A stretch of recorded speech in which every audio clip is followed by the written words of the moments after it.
Is LeBron James the GOAT? With the level of accomplishments LeBron has had thus far throughout his NBA career, a lot of people are bringing up the question about whether or not LeBron James is the GOAT of the NBA and whether or not he passed Michael Jordan. But quickly, before we get the video started, for those of you who may not know, I'm Juicy Sports, I make opinionated NBA content, and if you guys enjoy videos similar to this, hit that subscribe button, that like button, and that post notification bell. I also want to quickly mention that I recently started up an MMA channel, and if you guys are interested in that, the link will be in the description. But anyways, let's get into it.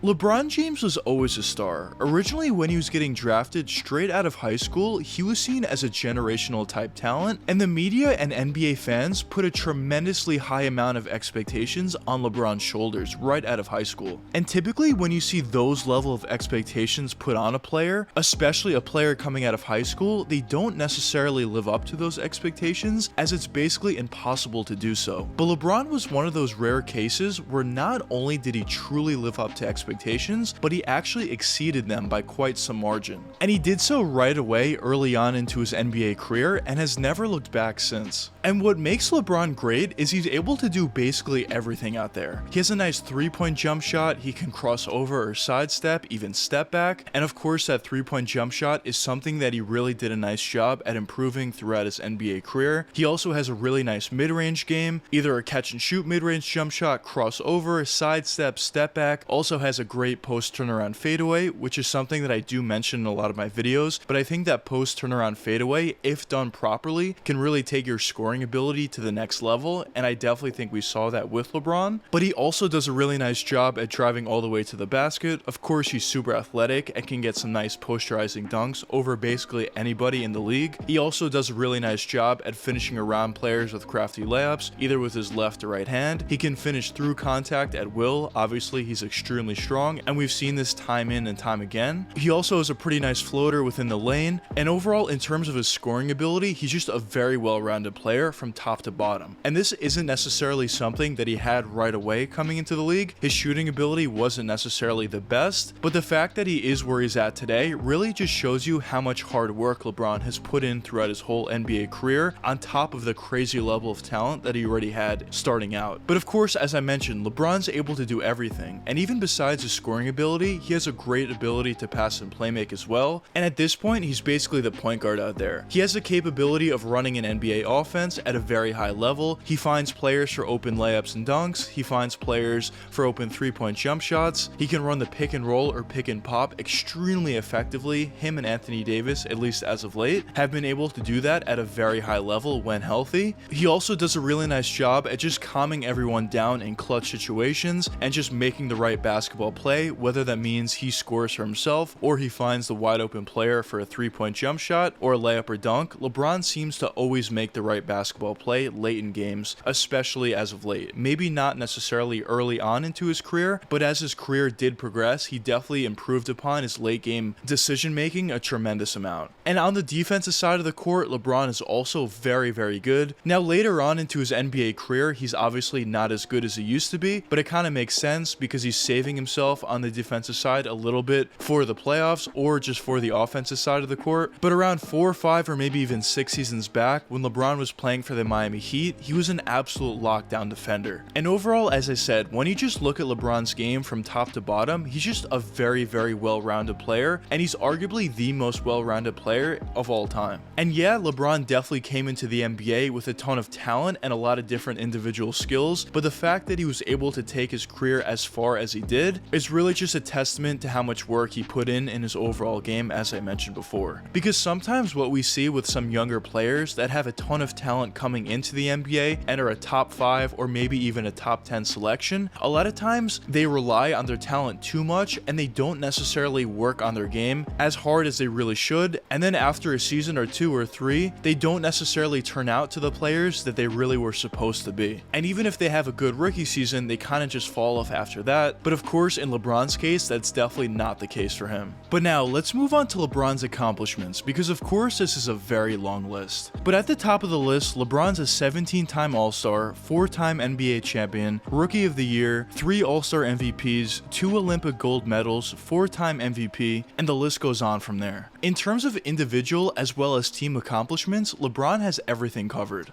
And really, if someone ever didn't see LeBron James play, you just show them that list and that kind of tells them how good this player actually is. But then when you actually watch LeBron on the court play as well, it really just ties everything together that this player is obviously an all-time great. But now the question is, has LeBron James done enough throughout his NBA career thus far to be considered the GOAT of the NBA? Well, in my opinion, I really feel like it comes down to a two-man race between LeBron and Michael Jordan. Now, some other people may have some other names involved, maybe a guy like Bill Russell, maybe Kareem Abdul-Jabbar, and some other names as well. But in my opinion, I really feel like it comes down to LeBron and Michael Jordan. And in my opinion, whatever side of the fence you're on, whether you think LeBron James is the GOAT or whether you think Michael Jordan is the GOAT, really comes down to what you value more. If you value NBA championships more and overall play throughout the playoffs, you're probably gonna believe that Michael Jordan's the GOAT. And on the other hand, if you think statistics matter more and overall accomplishments matter more, you're probably gonna think LeBron James is the GOAT. Now, obviously, LeBron is a 4-time NBA champion and plays extremely well throughout the playoffs, basically each and every season. And Michael Jordan obviously has a ton of accomplishments to his name. But when you zoom out, I feel like whatever side of the fence that you're on is really determined by what you value more, either champions or statistics. But now, who do I personally think is the GOAT in my opinion? Well, obviously it's extremely close. Both of these players are extraordinarily great players, but in my opinion, I would probably have to give the nod to Michael Jordan. I do see him as the GOAT, and as I mentioned before, the reason being is I just value championships more. Now, obviously LeBron is still playing, and maybe he could eventually catch up to Michael Jordan, but in my opinion, I do see Jordan as the GOAT at this current time. Now, I definitely do see the argument that people make for LeBron just because of the statistics that he has been putting up, and he also has a really good chance to beat the all-time scoring record, which obviously would be a huge accomplishment for him. But in my opinion, I just feel like numbers are inflated nowadays, and the fact that LeBron is putting up these extraordinarily great numbers are obviously extremely impressive. I'm not necessarily saying that they're not, but I feel like if he was playing in the 90s or if he was playing before them, he wouldn't be putting up the same numbers that he's putting up. Not because he wouldn't be as good of a player back then that he is now, but it's just more so due to the fact that more fouls are being called now than ever before, and in turn you're able to get more scoring opportunities that way. But also NBA offenses are more geared towards scoring in bunches, and you just have more opportunities overall to score the basketball nowadays than you did in the past. And I feel like if Michael Jordan was playing nowadays, maybe he wouldn't have the same numbers as LeBron does, but I feel like it would be a lot closer than it is. But as I mentioned before, whether you pick LeBron James as your GOAT or Michael Jordan as your GOAT or maybe even someone else, I definitely do see the argument that's being put forward. But anyways, let me know what you guys think in the comments. Do you think LeBron James is the GOAT of the NBA, or do you think it's Michael Jordan, or do you think it's someone else? But anyways, I hope you guys enjoyed the video, and if you did enjoy, check one of these two videos popping up now, and until the next time, peace out guys.